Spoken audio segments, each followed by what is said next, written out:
উপজেলা নির্বাচন এবং দেশের সবশেষ রাজনৈতিক পরিস্থিতি নিয়ে আগামীকাল বৈঠকে বসছে আওয়ামী লীগের কেন্দ্রীয় কার্যনির্বাহী সংসদ।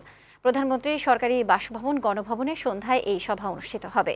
এতে দলের ৭৫ বছর পূর্তি উদযাপনের প্রস্তুতি, উপজেলা নির্বাচনে মন্ত্রী এমপিদের নিকটজনদের প্রার্থী করা, তৃণমূলে কোন্দল নিরসন সাংগঠনিক সিদ্ধান্ত হবে বলে জানান কেন্দ্রীয় নেতারা। পার্থ রহমানের প্রতিবেদন।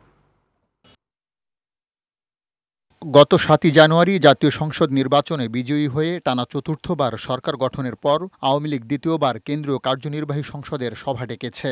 মঙ্গলবার সন্ধ্যা ৭টায় গণভবনে দলীয় প্রধান শেখ হাসিনার সভাপতিত্বে এই সভা অনুষ্ঠিত হবে।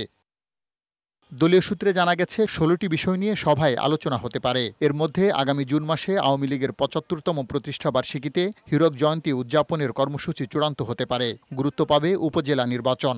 দলের সিদ্ধান্ত অমান্য করে যেসব নেতাদের পরিবারের সদস্য ও আত্মীয় স্বজন উপজেলা নির্বাচনে অংশ নিয়েছে তাদের বিষয়েও সাংগঠনিক সিদ্ধান্ত আসতে পারে বলে জানান দলটির নেতারা। ২৩শে জুন আমাদের প্রতিষ্ঠা বার্ষিকী, বাংলাদেশ আওয়ামী লীগের সেই দিন পালন। এই ডেগুলো আমরা আমাদের কার্যনির্বাহী কমিটির সভায় অনুমোদন হয় কিভাবে আমরা সুন্দর করে পালন করা যায়। বিভিন্ন জেলার সাংগঠনিক অবস্থা এই বিষয়ে জানতে পারেন, সেই বিষয়ে আমরা রিপোর্ট দেব। আর উপজেলা নির্বাচন সম্পর্কে দলের সভাপতি বঙ্গবন্ধু তারা যদি কোনো নির্দেশনা দেন বা কোনো বিষয়ে আমাদের মতামত জানতে চান, সেই বিষয়ে আমরা আলোচনা করতে পারি। সভায় দলীয় প্রধানের কাছে ৮ সাংগঠনিক বিভাগের প্রতিবেদন জমা দেবেন সাংগঠনিক সম্পাদকেরা।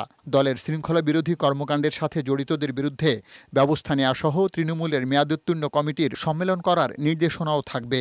উপজেলা নির্বাচনের পরে আমরা আমাদের দলের প্রধান বঙ্গবন্ধু তারা শেখ হাসিনার নির্দেশনা নিয়ে আমরা এই কার্যক্রম আবার শুরু করব। এর আগে গেল ১০ই ফেব্রুয়ারি গণভবনে আওয়ামী লীগের বিশেষ বর্ধিত সভা হয়েছিল। সে সভার সিদ্ধান্তগুলো কতটা কার্যকর হয়েছে তাও এই সভায় পর্যালোচনা হবে বলে জানান তিনি। পার্থ রহমান, বৈশাখী সংবাদ, ঢাকা।